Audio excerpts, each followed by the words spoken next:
Ladies and gentlemen, good evening and welcome to the earnings call of Equitas Small Finance Bank Limited's financial performance for Q3 FY25. We have with us today Mr. P. N. Vasudevan, MD and CEO, Mr. Sridharan N., CFO, Mr. Murali Vaidyanathan, Senior President and Country Head, Branch Banking, Liabilities, Product and Wealth, Mr. Rohit Phadke, Senior President and Head Assets, Mr. Natarajan M., President and Head Treasury, Mr. Dheeraj Mohan, Head Strategy. As a reminder, all participant lines will be in the listen-only mode, and there will be an opportunity for you to ask questions after the presentation concludes. Should you need assistance during the conference call, please signal an operator by pressing star then 0 on your touchtone phone. Please note that this conference is being recorded. I would now like to hand the conference over to Mr. P. N. Vasudevan. Thank you, and over to you, sir. Thank you. Good evening to all of you, and thank you for dialing into this call. I would like to talk about two items, first which Dheeraj, our Investor Relation and Strategy Head, would talk about the rest of the business. I would like to talk about the stress in the MFI sector, which is an immediate focus to start with. And after that, I would like to touch upon the fundamental strategic platform that we have been building for the bank from a medium to long-term perspective. Microfinance portfolio was behaving normally till March 24. During Q1 of this year, for the first time in Equitas, we saw the expected collection efficiency slip marginally from the normal levels of about 99.4 to about 98.9%. However, it was believed that this was due to the combined effect of heat wave and the general elections in April-May of 24. And so the industry, and us included, were quite caught by surprise when the collection efficiency dipped further in Q2 for no apparent external reasons. In our case, it dropped from 98.9% of Q1 down to 98.2% in Q2. And when this happened across geographies, it was clear that an important reason for the stress was as much internal as external. Around 10 to 15% of customers availing loans from more than 3 lenders and even going up to 5-6 lenders were common earlier also. While this caused some level of stress, it was still very much within tolerable limits, as there was an MFIN norm that all lenders put together, the loan cannot exceed rupees 1.25 lakhs. However, this cap was removed effective Jan 23 for reasons that we all know, and it was not replaced by a norm, but a general amorphous cap of something in the range of around 2.25 lakhs, kind of backwards from the FOIR norms. Somewhere during the calendar year 2023, because of this change, the actual amounts borrowed by the customers had gone up probably at a pace which was too rapid. And this was also reflected in the strong growth in the industry during that point in time. But while we know all of this and we have an idea of the players and the amounts involved, I believe that what is not really understood or clear is also there's some kind of a parallel lending happening to the same set of borrowers by so-called app loan companies. When I visited some of the customers to understand the level of leverage, I often saw that they had taken many small loans from app-based lenders.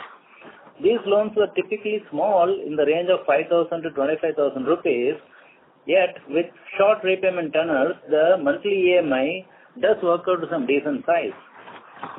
And probably this is adding further to the kind of stress that the customers are facing in terms of over leveraging.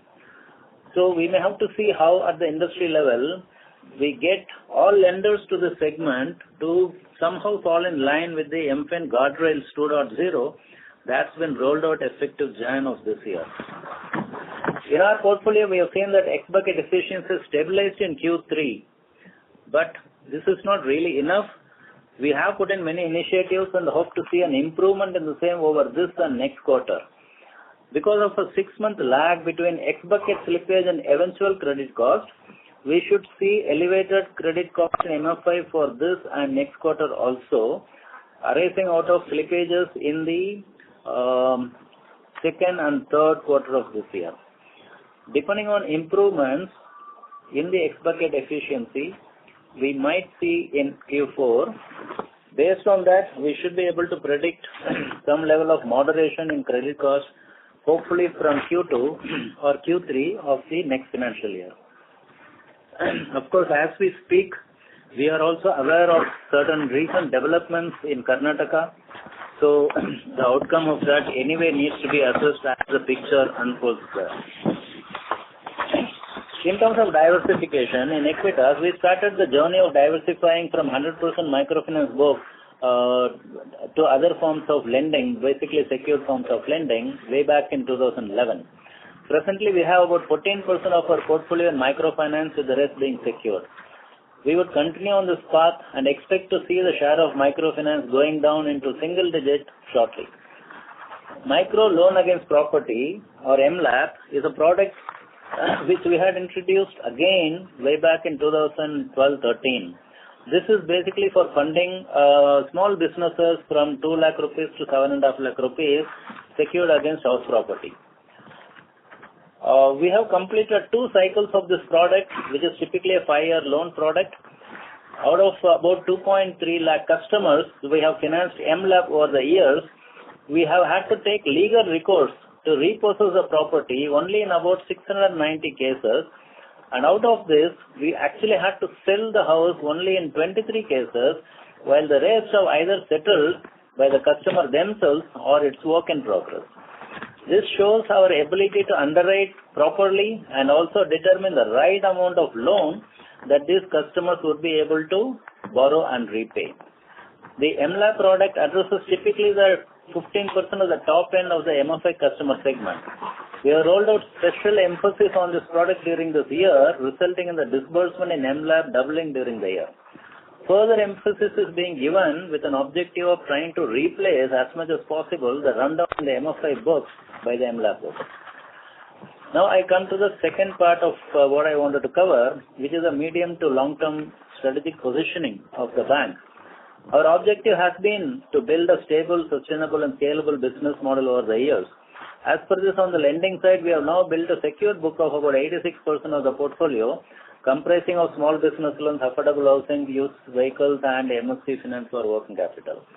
All these businesses have large unmet credit demand and address the requirements from the informal sector borrowers.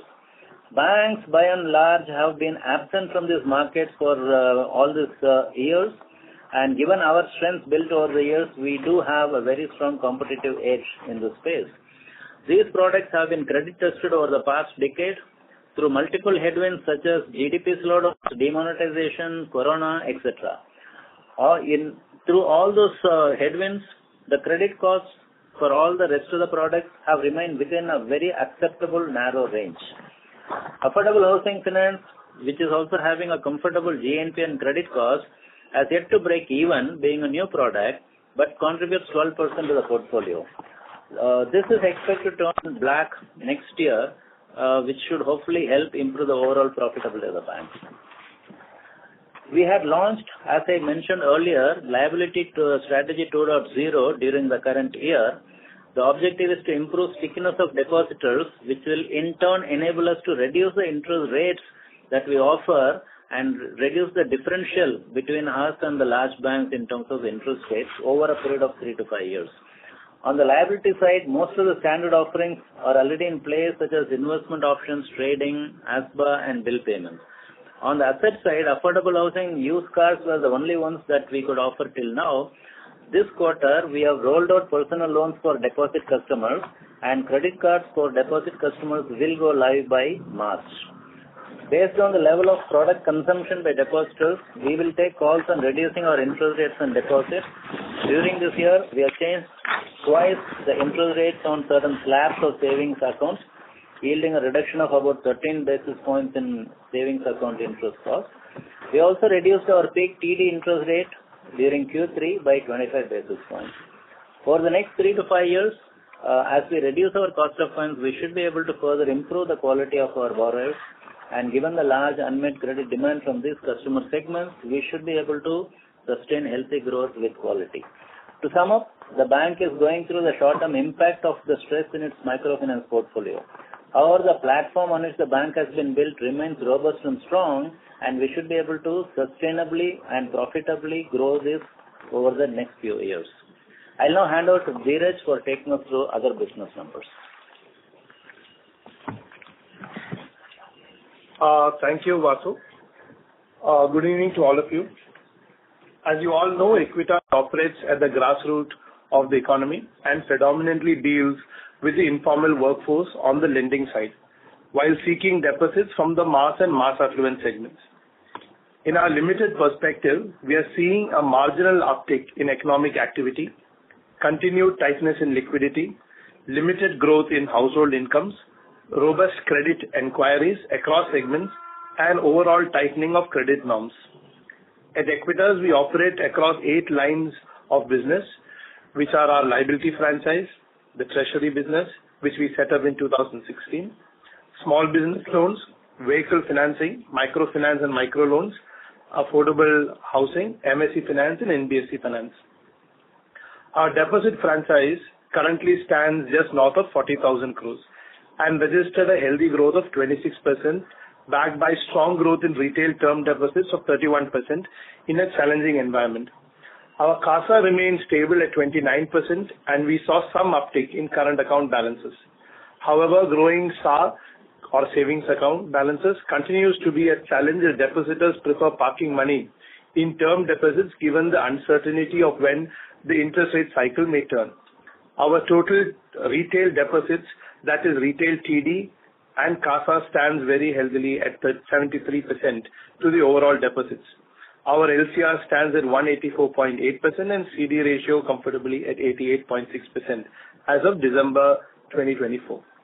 The NRI business continues to attract depositors and is laying the foundation for the soon-to-be-launched AD1 business.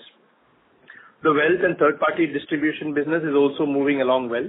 Today, we process around 33,000 SIPs and have handled a volume of close to 20,000 crores in ASBA during this year. 3 quarters back, and this is also what Vasu had mentioned in his opening commentary, we had spoken about liability 2.0 strategy. The strategy focused on 2 aspects to give Equitas a strong competitive edge in the long term. Firstly, we aim to bring our cost of mobilizing deposits down through operational efficiency and improved productivity. And secondly, to narrow the cost of funds gap between Equitas and large universal banks and also get it a notch lower than the AAA rated NBFCs. To achieve this, it was critical that the bank develop a wide range of products and services to cross-sell and create stickiness among depositors, as well as leverage technology to improve customer experience and service. Over the past few quarters, we have focused on putting this in place.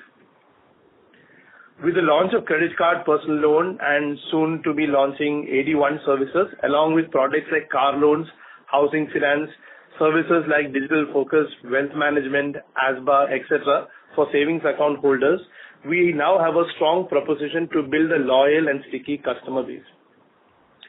We are hoping all of this will help us in our liability 2.0 strategy mentioned earlier. These initiatives have also given us room to revise our SA rates and drop our peak FD rates by 25 basis points. However, we are being very watchful and cautious given the current liquidity scenario. The rate revision has translated into a drop in the cost of SA by 13 basis points, and our FD cost should see some moderation in the coming quarters. This has helped keep our cost of funds stable at 7.49%, despite raising 500 crores in Tier 2 bonds during the quarter. As the deposit franchise matures and we acquire good quality depositors, the focus is now on leveraging our customer base for cross-sell opportunities. Work is going on to strengthen this with data analytics through propensity models, digital marketing, and active customer engagement. On the technology front, we have had a few important rollouts. Our new scalable state-of-the-art CRM has gone live across branches. This is helping us service customers digitally, leverage biometrics for instant paperless servicing, and track customer journeys from lead to conversion to servicing. A proprietary cloud-based loan origination platform for personal loans and credit cards is live and will aid in cross-selling initiatives too. The much-awaited revamped mobile banking application is being rolled out to customers as we speak, and initial feedback has been very encouraging. We hope all of you who have accounts with us give it a try and share feedback with us. We will now embark on creating a super app platform that will significantly enhance experience depositors will have with the bank. On the treasury business, we made 39 crores from profit on sale of investment, and the team now manages a book of 9,500 crores. Our SLR book stands at 8,300 crores as on end of December. Moving to other lines of business on the asset side, our advances growth has been soft with a growth of 14% year-on-year as microfinance continues to degrow. Our secured book or non-MFI book grew 20% year-on-year, led by robust growth of 27% in small business loans. The bank continues its strategy to focus on higher yielding products like microlab, used commercial vehicle loans and car loans. As a result, gross yields on advances inched up 6 basis points quarter-on-quarter, despite a slowdown in microfinance. I will take a few minutes to give you a quick update of some of the major segments. Small business loans, the bank's flagship product, which started over 12 years back, continues to grow well, clocking a 27% growth in advances year-on-year. With an average ticket size of about 7 lakhs and a semi-urban focus, it is the most profitable book of the bank. The GNPA continues to hold well at 2.34%, and we see no signs of contagion from microfinance spilling over. The business operates from over 200 branches across 12 states, and the bank plans to expand its network in Andhra, Telangana, Karnataka in the coming year. We have provided more granular deposits in our PPT too. Coming to vehicle finance, the overall growth has been slow at 14% as we continue to defocus on new commercial vehicle loans. As we anticipated a negative market cycle to play out in the SCV segment. However, our UCV book has grown steadily at 19%, and used car loans clocked a strong, healthy growth of 55%. Our overall loan book is now 1,700 crores for cars. Our VF business operates out of 260 odd branches and continues to enjoy a long runway for growth, given the level of under-penetration. The book is largely small and light commercial vehicle focused and targeting FTU and FTV segments. We are now seeing growth to come in the used heavy commercial vehicle segment in the coming quarters. Our affordable housing book now is 4,500 crores, and we continue to invest in broadening its network by leveraging our existing branches. With an average ticket size of 12 lakhs and an NPA of 1.36%, this book remains healthy and has also seen improvements in yield during the year. We are now focusing on improving profitability of this book as the business matures. Other products like MSE and NBFC finance continue to remain small, and the business growth is determined by how the interest rate cycle plays out in the coming months. On overall asset quality parameters, we have seen a good improvement in net slippage as it trends downward from Q2. Net slippage for Q3 is 3.15% compared to 3.31% in the previous quarter. Improvement came in as net slippage in the microfinance book improved considerably from 2.28% in Q2 to 1.11% in Q3. However, MFI continued to deteriorate as net slippage climbed sharply from 8.31% to 14.16% in Q3. The 1 to 90 DPD at the bank level also improved 47 basis points as additional initiatives were taken to improve collections in MFI. We also added close to about 1,000 employees, largely in MFI during the quarter. Coming to the overall financial performance of the bank in Q3, the balance sheet has grown 22% year-on-year and is now above the 50,000 crore mark. Margins remain under pressure at 7.39%, a decline of 33 basis points, mainly due to the drop in the MFI business mix and drop in treasury yields. Credit cost came in at 2.65% as we utilized 38 crores from the 100 crores stress pool provision created in the previous quarter. GNPA closed at 2.97% and NNPA at 0.96% as we focus on getting the bank in line with the universal banking guidelines for SFBs. Lastly, the bank registered a PAT of 66 crores with an ROA of 0.53% and an ROE of 4.44%. I thank you all for patiently listening to me. Now the operator can open the call for questions. Thank you very much. We will now begin the question and answer session. Anyone who wishes to ask a question may press star and 1 on their touchtone phone. If you wish to remove yourself from the question queue, you may press star and 2. Participants are requested to use handsets while asking a question. Ladies and gentlemen, we will wait for a moment while the question queue assembles.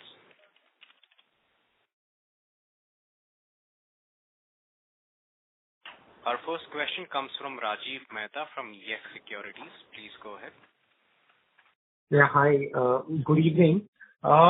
Just question on the X bucket collection efficiency. You can share the latest numbers across products in vehicle finance, SBL and MFI, and whether have you seen further improvement in January versus December? The X bucket, as I mentioned, in my opening remarks, was 98.2% for the third quarter, and it was at a similar level in the second quarter, while it was 98.8 or 98.9 in the first quarter. Yeah, sir, but this is MFI alone, right? That's right. It's for the MFI. Correct. And other products? Other product, X bucket, and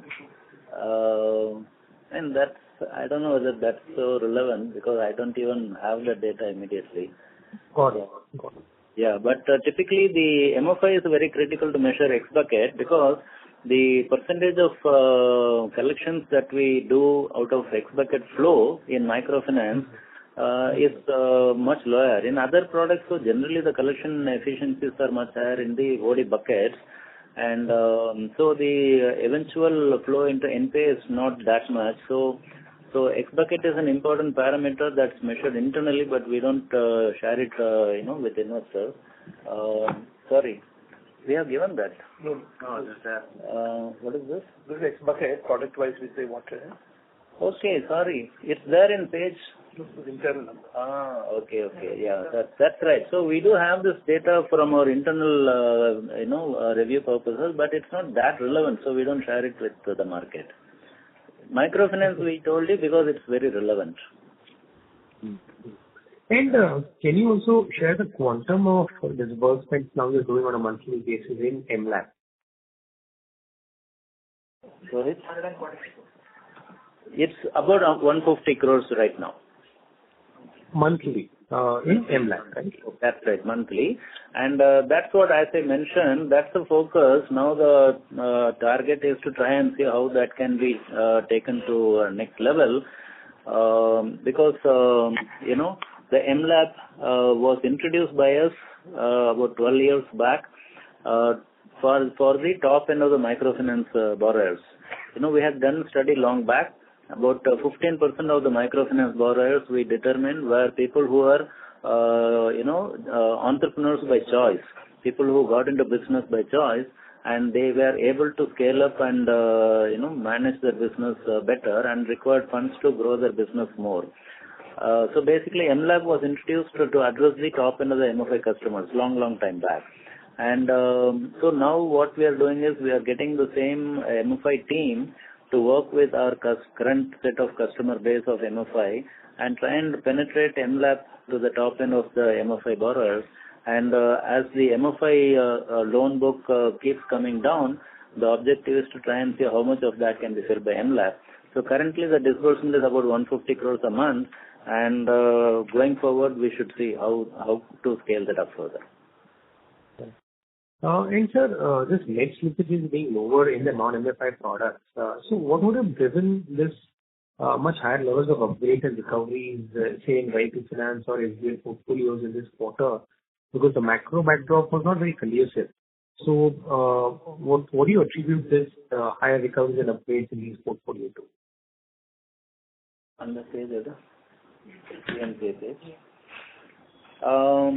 See, basically the third quarter generally is better than the second quarter normally, and so even our retail, our SBL businesses and all that, they really did quite well in the third quarter. Now, if you see upgrades and recoveries in Q3 was about 300 crores compared to 216 crores in the second quarter, on more or less similar level of no. The addition was 505 crores in the second quarter, on which we were able to. This is for microfinance or non-microfinance? Bank. This is for the bank. No, we are talking of non-microfinance. We're talking of non-microfinance. Show me that.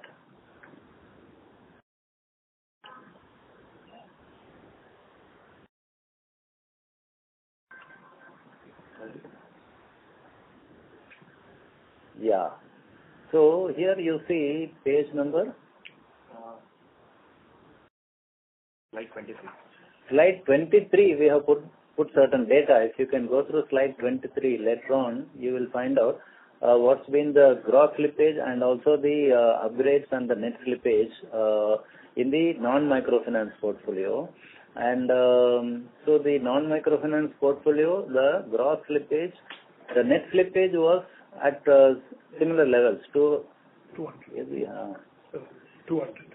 Which is non-microfinance. 84 point.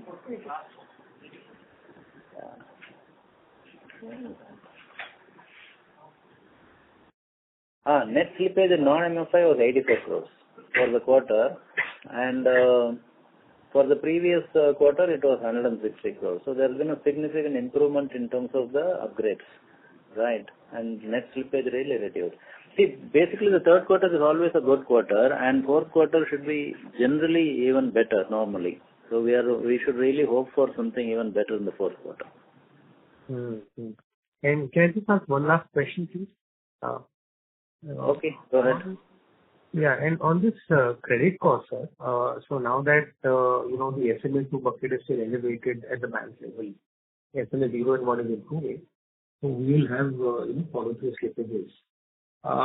In MFI in particular, do you plan to continue providing at 75-80% on the incremental slippage?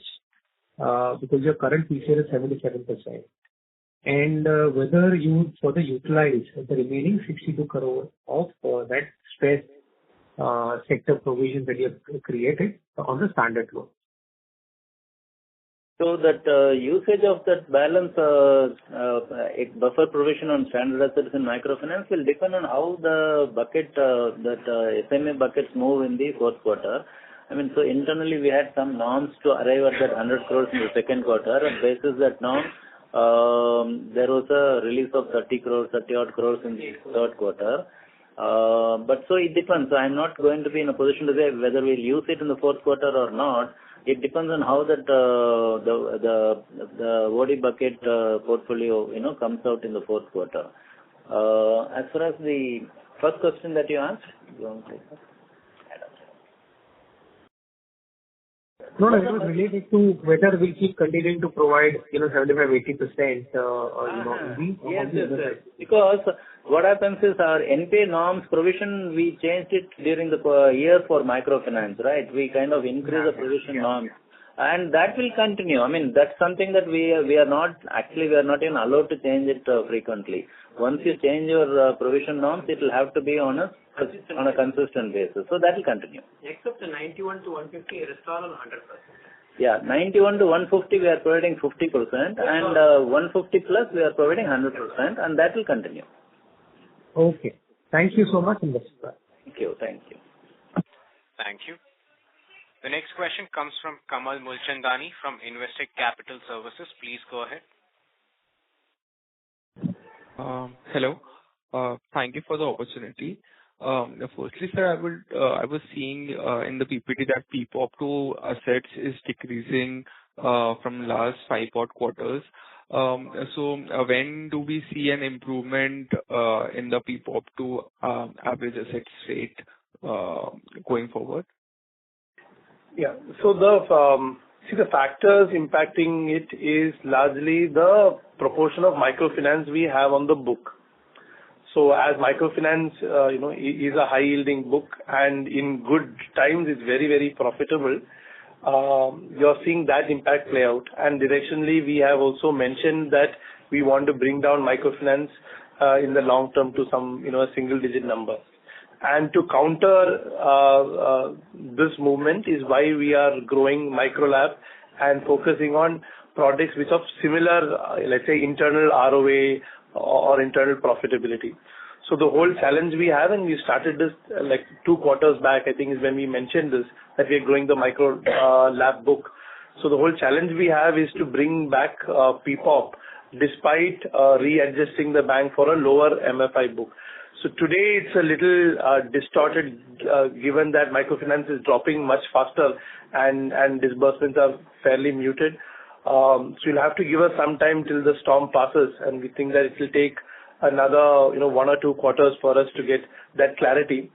Have patience till then. But these are the factors which are impacting the PPOP. It's largely that single product which is disturbing it. Got it, sir. Also, sir, if you could just help us, like, what would be the blended ROA for the secured book?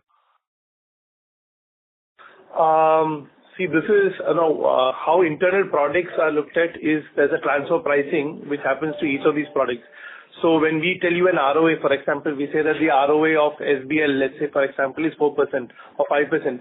It has a transfer pricing element of what we charge each business on their borrowings.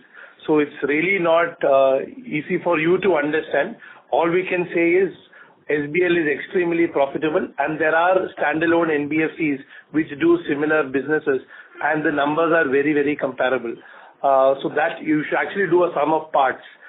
So what similar vehicle finance companies do, or what similar small LAP NBFCs do.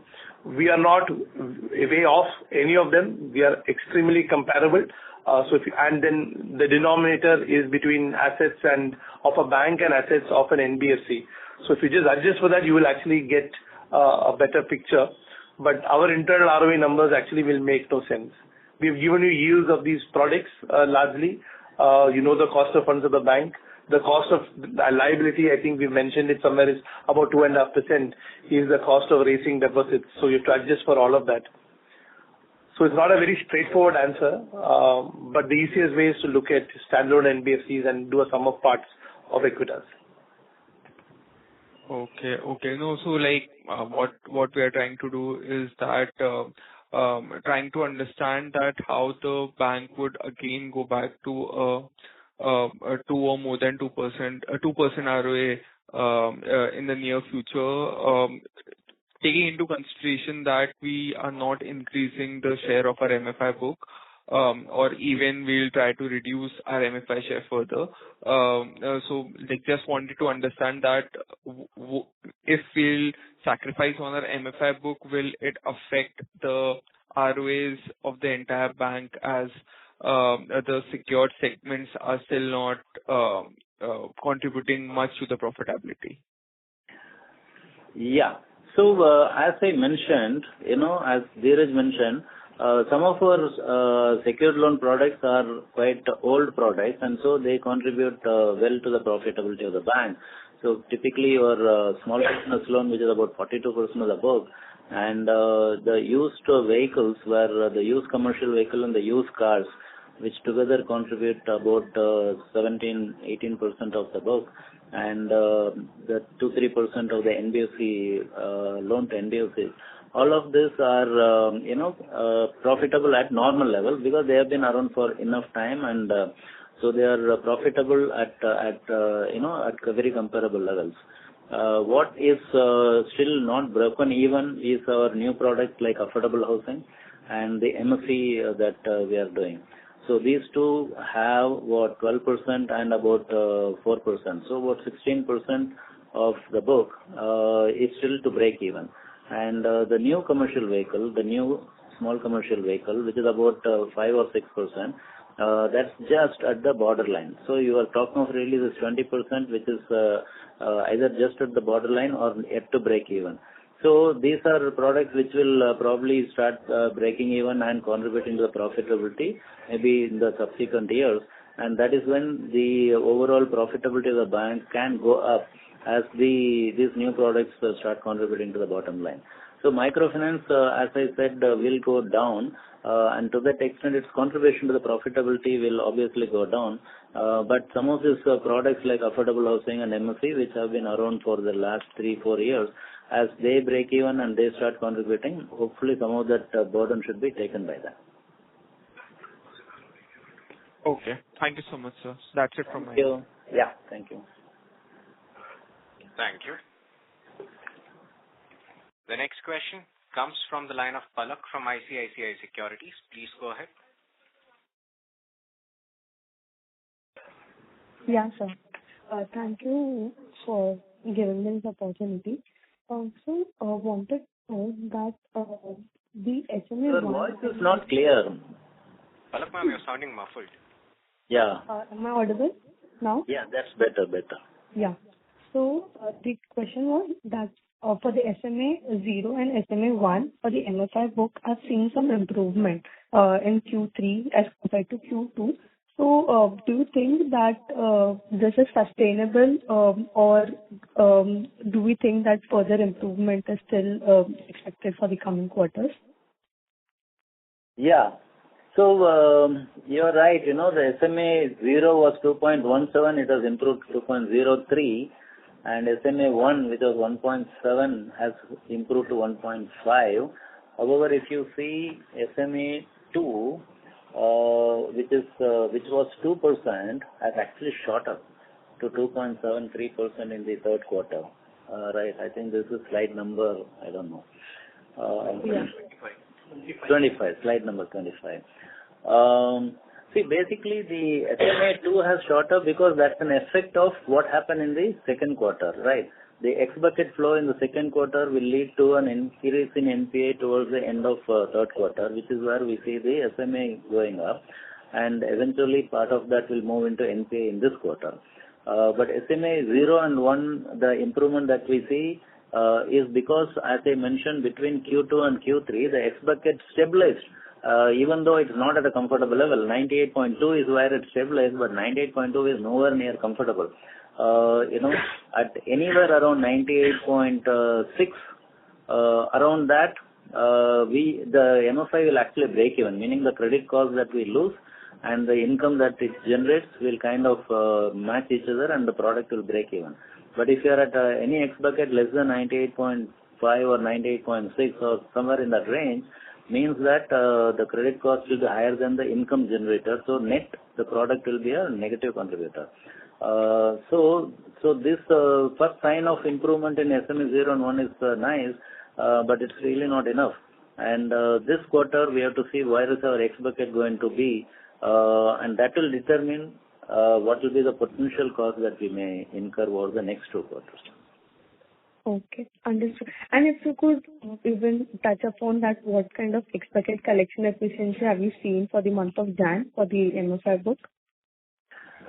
For the month of Jan, we are almost at the end of the month, of course, so we will not be able to tell you clearly because there's still a few hours left for the business to wind down. But it's very similar to the last quarter, very similar.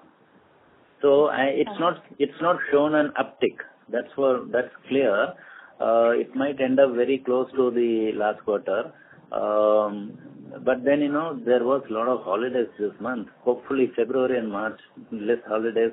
All this have become such a big issue today that a set of holidays can tweak your performance. But that's the way it is. Okay. So January was more or less in line with Q3. And February and March is something that we'll have to watch out for. So, as you mentioned in your opening commentary that maybe Q2 or Q3 of the next financial year you would see some improvement. So 98.6% X-bucket collection efficiency is expected by Q2 or Q3 of next financial year, right? No, sorry, that's not what I mentioned. What I mentioned was that if the X bucket goes up in this quarter, that's the fourth quarter, and if X bucket also improves in the first quarter of next financial year, then what happens is the credit cost, see, basically credit cost is a 6-month lag impact, okay? From X bucket efficiency to credit cost is a 6-month lag impact. So if my fourth quarter of this year, X bucket improves, then in the second quarter of the next financial year, we might see credit cost moderating, okay? That's what I mentioned. Now, what I also mentioned is that since the second and third quarter collection efficiencies have been low at 98.2, it means that I will have an elevated credit cost in the fourth and first quarters. That's a given because the X bucket was already happened. So the elevated credit cost for this quarter and next quarter is a given. Now whether Q2 and Q3 of next year will be better is based on this quarter and next quarter's X bucket, which is where the whole focus is, and that's what I had referred to. Thank you. Thank you. Thank you. Thank you. The next question comes from Shailesh Kanani from Centrum Broking. Please go ahead. Good evening, everyone, and thanks for the opportunity. So my first question is with respect to disbursements. So in MFI segment, we have seen around 17-18% decline year on year. When do we expect this to pick up? And if you can throw some light in terms of our guidance as well, because we had withdrawn the guidance of the year. Are we giving any guidance with respect to FY26 as of now? So microfinance disbursement, will continue to be a little bit moderated only because the comfort to go all out is really not coming yet. So the disbursement will continue to remain subdued. In terms of overall growth, advances growth, we have done about 14% for the 9 months period. The non-microfinance has grown by around 20%. The microfinance has de-grown by 11%. So overall, it's about 14% for 9 months. But if you ask me for a guidance, it's not going to be easy because the disbursement in microfinance is still something that I'm not in a position to predict. Because if the comfort improves, obviously the more money will go out. If the comfort remains low, then the disbursement will also remain low. So for the moment, we are really not giving a guidance on that. Okay. The second question is on the used CV front. Are there, even including affordable housing, though it's a small base for us, but are there any early signs of increasing delinquencies or collection efficiency going down? Because that is getting reported in certain parts of the country. See, the collection efficiencies of commercial vehicle has actually improved in the third quarter compared to the second quarter. And typically, the fourth quarter is generally a very good quarter, both in disbursement and collections. So we expect that trend to continue as far as commercial vehicle is concerned. As far as affordable housing is concerned, again, our collections have been very good. Our NPA continues to remain very much under control, and the credit cost is very at a comfortable level. And it's not small. You just mentioned that it's a small part of the book. Actually, it has become 12% of the book, so it's not small any longer. And so there's no concern as far as credit quality is concerned in affordable housing either. Only thing, as I mentioned, is that it's not yet broken even. And this year it might come very close, but next year it should actually be positive. It should be black. And that is where it should start contributing to the ROA of the bank next year. Okay, that's useful. So just last question from my side. Is there any improvement in softer bucket resolutions? And we have kind of increased our collection team, I assume, with 1,000 people coming in. So has there been any improvement, and how is the trend? Yeah. So basically, we have increased the feet on street on microfinance. I think nearly about 800 of the 1,000 are deployed in microfinance. And this deployment has happened in the third quarter. And so I'm also waiting to see the impact of the benefit coming in the fourth quarter and first quarter of next year. The soft bucket resolution, which is that SMA 0, 1 and 2 resolution, in the third quarter, it was not very different from second quarter, but most of the people have been joining towards the end of the third quarter, so it was too early. Even now, as we speak, people are still joining, and they are just getting trained, they are getting certified, and then they are being put on the field. So the real benefit we should see only going forward. Okay, sir. Thanks a lot. Thank you. Thank you. The next question comes from Ashlesh Sonje from Kotak Securities. Please go ahead. Hi, sir. Good afternoon. Sir, firstly, can you just share a breakup of the net slippages in the non-microfinance book, especially across vehicle finance and SBL, both for this quarter and the previous quarter, if you can, please? Product-wise? Yeah, vehicles and SBL. Do you have product-wise? We don't have. Oh. Yeah. We'll try to see how do we incorporate it in the next quarter's presentation. Okay, so this we don't have that now, and so we'll try and put it into our next quarter presentation. Sure, sir. No problem. Secondly, sir, on the MFI disbursements, they have gone up sequentially. The question on it is, at what juncture during the quarter did you feel like ramping up disbursements, and what exactly gave you that confidence? Actually, that was a kind of outlier. October was a kind of an outlier in the disbursement in microfinance. In the second quarter, we were disbursing approximately about 350 odd crores a month in microfinance. Yeah, it was about 950 crores, right? So that's about 315-20 crores a month on an average in the second quarter. Third quarter, the October month was a sudden outlier.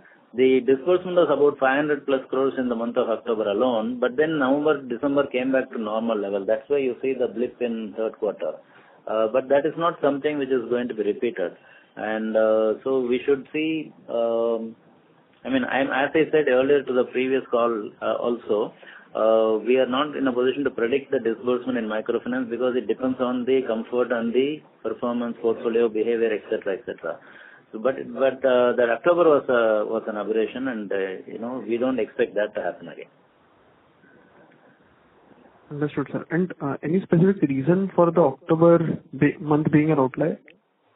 Yeah, I think what happened is that at the branch level they were kind of holding back certain disbursements in the second quarter, and some of them which were being held back were actually released in the month of October. So that is why the aberration was there. Understood, sir. So, and just lastly, out of the total microfinance and microloans book put together, what proportion of it would be to borrowers who are qualifying as MFI? And what proportion of the MFI book is qualifying technically as microfinance? 30% microfinance and micro loan. What's the proportion? Microloans is about 30% now. And 2 quarters back about 15. Now it's come to about 30% of that book. And micro loan? 70% is microfinance. Microfinance 70. Micro loans is 30% of the book. Both are JLG products. Their products are exactly JLG products. Microfinance is about 70% of the micro total book, and the micro loan is about the balance 30%. And micro loans is essentially those borrowers where the household income is could be beyond 3 lakh rupees. That's right. Absolutely. Understood. Perfect, sir. Those were all the questions I had. Sorry, if you can just repeat again, if you have shared the provision policy for the MFI book on a DPD basis. On DPD basis, 91 to 1. On DPD basis, 91 to 150 is 50%. Rest all the substandard, all the doubtful is 100%. Okay. Thank you. Thank you. Thank you. The next question comes from CA Manik Bansal from Master Capital Services Limited. Please go ahead. Hello. Hi, sir. Thank you for this opportunity. So my question is on small business loans and LAP. So what are the respective yields and average ticket size over there? SBL average yield is about 16.5%. Micro-LAP is part of the SBL book. So Micro-LAP will be closer to 20%. Okay, so average ticket size is? Yeah. So 7 lakhs below is what we classify as Micro-LAP. So if you look at slide 21, it will give you the SBL product mix. So today Micro-LAP is about 13% of SBL. So SBL is actually a collection of products. The SBL, the average disbursement size is about 8 lakhs. You can see that on slide number 21. SBL is about 7.9 lakhs is the average disbursement, and the yield on that entire book will be in the range of around 16 to 16.5. Within that, if you look at MLAP, the average ticket size should be in the range of around 3 lakh rupees, and the yield on that would be somewhere in the range of 22. Because we have MLAP going from 20 to 24 based on different category, different credit filters, etc. It ranges, but the average should be around 22. Okay, thank you. And another question is, like, what percentage of book is linked to MCLR? Because as there is a lot of buzz going on the RBI rate cut, so what are the levels the bank is going to use to keep the NIM stable or increase it? See, we have almost 80% of the book which is a fixed rate book. Only the remaining is floating rate. Our floating rate is typically all our affordable housing is all floating rate. A part of the small business loan is also floating rate. The rest is all fixed rate. And all our floating rates are linked to external benchmark, which is a repo rate. So whenever the repo rate moves, it will also move in tandem with that. So last 2 years, we have actually seen a benefit because the repo rate had moved up. So we saw a benefit. And going forward, in case the rates start coming down, then that portfolio we should see a reduction in rate. But as far as the remaining 80% of the book is concerned, that's a fixed rate book. And so actually on the 80% of the book, we saw a negative impact in the last year and a half because the cost of funds had been going up. But we were not in a position to pass it on to the old borrowers. So we were actually having a negative impact on our NIM. Going forward, just in case the interest rate cycle reverses, then 80% of the book will continue to earn at the same level, whereas the cost of funds will start coming down over a period of time. So that will be a positive impact on NIM. So we are also eagerly waiting for when the interest rate cycle will reverse. Okay. And the last question is, like, which segments according to you are the highest growth contributors of the bank? See, for us, the flagship product is a small business loans because it is sitting on a very high level of unmet credit demand from the market. And it can sustainably grow around the 25 to 30% level. We have been doing it for a long time, so we do know how to handle that product. The competition from the mainstream banks is not high because the product is inherently difficult to handle.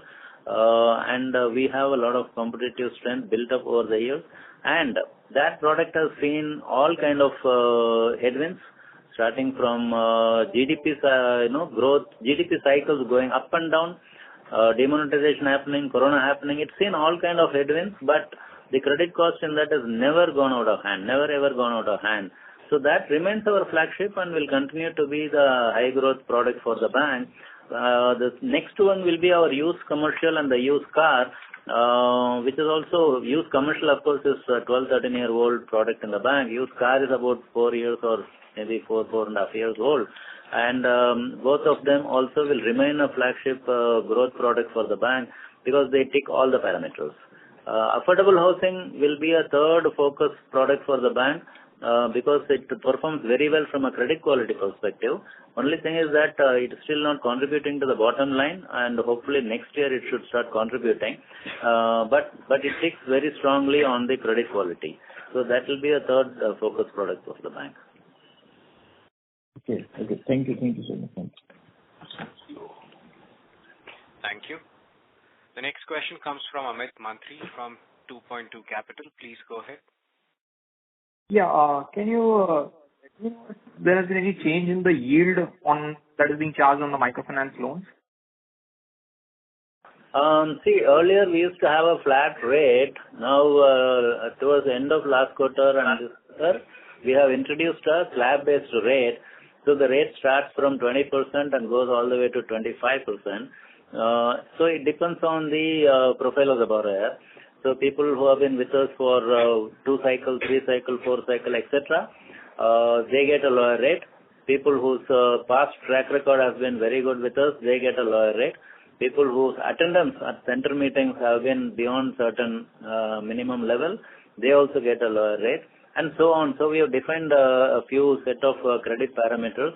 Those who tick all the boxes can get rates as low as around 20%, and those who don't tick any of the boxes will go at the highest slab, which is around 25%. So, what would be the impact of this introduction of slab-wise system of rates going forward? Will the average interest rate on microfinance loans decrease because of this change? Yes, it should. So we did try to do some simulation on that, and I think it might reduce the yield on microfinance by anywhere around 1.5%. 100 basis points to 150 basis points, basically. That's right. Okay. Thank you very much. Thank you. Thank you. The next question comes from Rajiv Mehta from Yes Securities. Please go ahead. Yeah, sir. Just a couple of follow-ups. Sir, even affordable housing disbursements, the traction is still lower in terms of run rate, versus last year. So there was supposed to be a pickup, but we haven't seen that pickup in Q3. So Q3 figure for disbursement is also lower in Q-on-Q basis. So what is happening here, and when do we see, going back to the levels of disbursement which we were doing last year and then even higher subsequently? Yes. So the disbursement in Q3 is lower than every other quarter. It's lower than Q2. It's lower than Q3 of last year also, correct? Correct. Yeah. Lower than Q3 of last year. It's lower than Q2 of this year also. It's only better than Q1. Q1 was a very bad quarter. It's only better than Q1. Basically, in affordable housing finance, our disbursement yield, there is a conscious effort by the team to improve the disbursement yield in the affordable housing space. And, we had, initially our whole affordable housing started from Gujarat and then Maharashtra. And subsequently, we came down to South and we put up operations in Tamil Nadu, Karnataka and APT.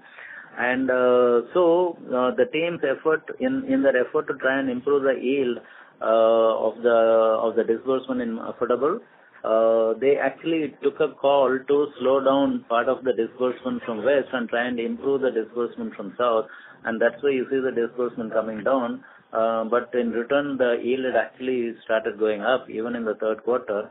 And going forward, so the focus will continue to be try and have a blended yield between South and West, between self-construction to flat purchase to builder purchase. So there has to be a proper mix amongst customer profile as well as property profile to ensure that our yield is maintained while growth is also taken care of. So that's a kind of fine balancing that the team is trying to do, and that resulted in this dip in the third quarter. But hopefully they will be able to come out of it, maybe even this quarter. And just on slide number 26, you mentioned about additional provision, and I think you've also mentioned. It's mentioned in there that there is a 16 crore of additional provision done in Q3. Now, so where is that 16 crore of provision? Is it in the PCR of MFI, or because you've actually utilized the standard contingency provision that you created last year?